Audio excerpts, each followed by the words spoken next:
After witnessing the devastating toll of the Syrian civil war on the country's population, the Karam Foundation launched an initiative in Turkey that provides Syrian refugee youth access to vital education facilities. The innovative space enables Syrian teenagers to acquire practical knowledge and skills through diverse workshops that are reshaping a generation traumatized by conflict into emerging entrepreneurs, engineers, teachers, and artists. The up-and-coming generation in Iraq, Syria, and Yemen will inherit the aftermath of wars that have destroyed their state's infrastructure, destabilized its economy, and fractured its society.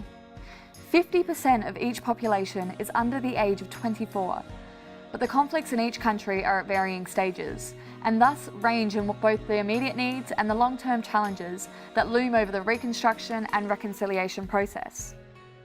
Because the country's not going to be rebuilt by the current generation. It's going to be rebuilt by the next generation. And unless they are given a chance and given every opportunity, it's going to be a much harder process. Now in its fourth year, Yemen's civil war has reached a stalemate. Ongoing conflict between Houthi opposition rebels and government forces backed by a Saudi Arabian-led air coalition has produced a humanitarian disaster in what was already the region's poorest country. 80% of the population is in need of emergency relief, and a child under 5 dies every 10 minutes from preventable causes. The immediate challenge facing both Yemen and the international community is to broker a lasting ceasefire that would allow humanitarian organisations unrestricted access to the areas that need them most. An extended period free from conflict would also give the state an opportunity to implement economic recovery measures to ensure that basic commodities and services are both available and affordable to the civilian population. While it's difficult to see a resolution in Yemen's crisis in the immediate future, analysts have suggested that the civil war in Syria is beginning to wind down. Anti-government protests that broke out in the midst of the 2011 Arab Spring spiraled into an unprecedented 7-year war fueled by regime forces, fractured opposition groups, terrorist organisations, and global superpowers. However, with Russia's backing, the Bashar al-Assad regime has made significant territorial gains across the country, a trend that's expected to continue until conflict is reduced to a localised scale. Despite an apparent conclusion on the horizon, years of war have devastated Syria's civilian population and infrastructure on an immeasurable scale. The enormity of the reconstruction process will require a joint international effort, as Syria and its allies do not have the resources to shoulder it alone.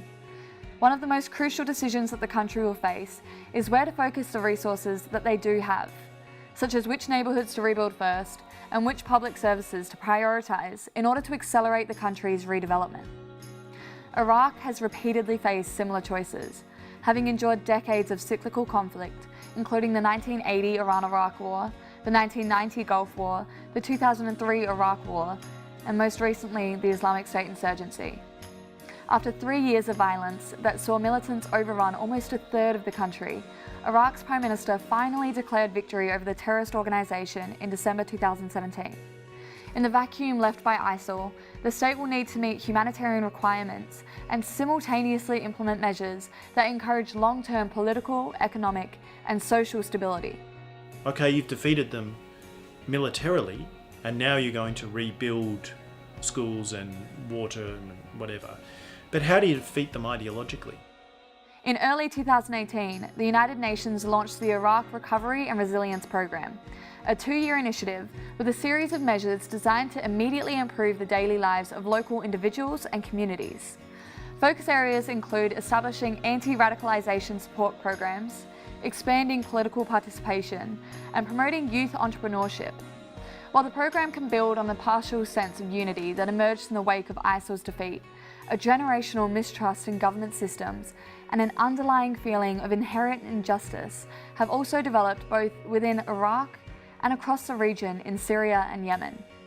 To transition to a stable post-conflict society and recover from the trauma of war, it's crucial to address both the overarching humanitarian crisis and the underlying social reconciliation of the population.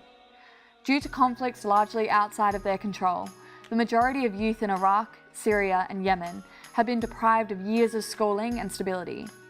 However, a continued investment in education and entrepreneurship will ensure that the next generation is equipped with the knowledge an opportunity to navigate their country through the uncertainty of what's next. We have to go to a break, but stick around as representative of the non-profit initiative Happy Brain Education, Mariam Hassan joins us in the studio to talk about her passion for education and how it led to her to become a volunteer tutor for refugee youth.